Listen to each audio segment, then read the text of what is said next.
السلام علیکم ګرانو هیوادوالو، خدای دې وکړي چې ټول روغ جوړ او خوشحاله اوسئ. امید لرم چې ژوند به مو هر روان وي. یو نوی درس ته هر اغلاست.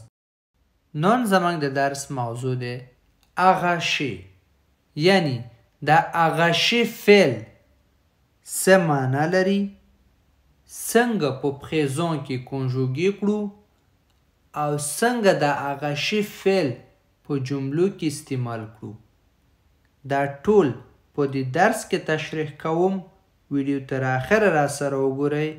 راځئ چې اوس درس شروع کړو.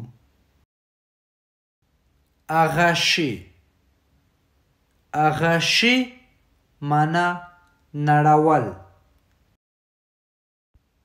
او دا اغاشي فعل په دې شکل سره په پریزون کې کنجوګي کوو. ژغش، ژغش،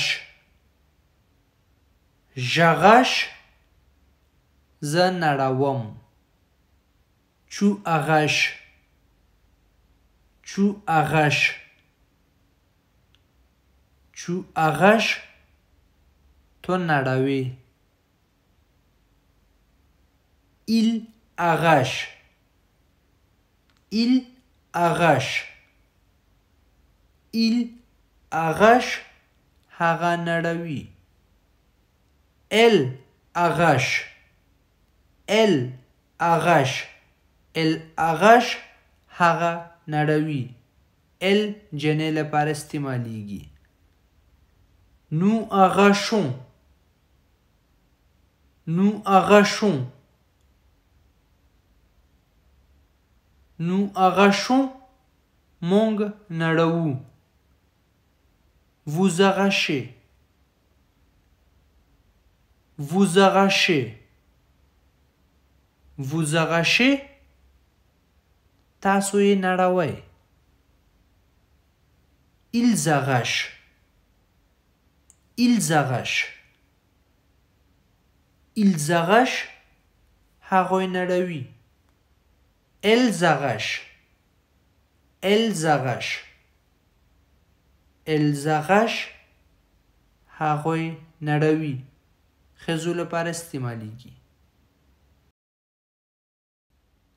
Elle a dû arracher les mauvaises herbes du jardin pour les empêcher de pousser davantage. Elle a dû arracher les mauvaises herbes du jardin pour les empêcher de pousser davantage.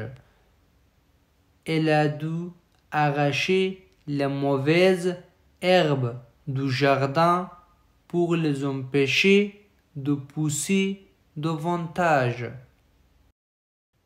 هغه مجبوره شوه چې د باغ بېفایده یا خرابې بوټي ونړوي چې نور وده ونه کړي. Elle a dû arracher هغه مجبوره شوه چې ونړوي les mauvaises herbes خرابې یا بېفایده بوټي du jardin د باغ pour لپاره les empêcher de pousser چې د ودې مخنیوی وشي، یعنی وده ونه کړي. davantage نور، یعنی نور هم وده ونه کړي. ویډیو لایک او خپلو ملګرو سره شیر کړئ چې هغوی هم یو څه ترېنه زده کړي.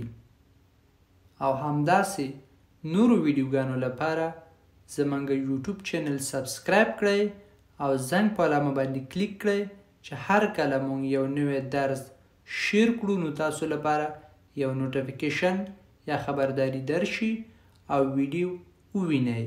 تر راتلونکي ویډیو پورې خدای مو سپارم. ښه وخت ولرئ.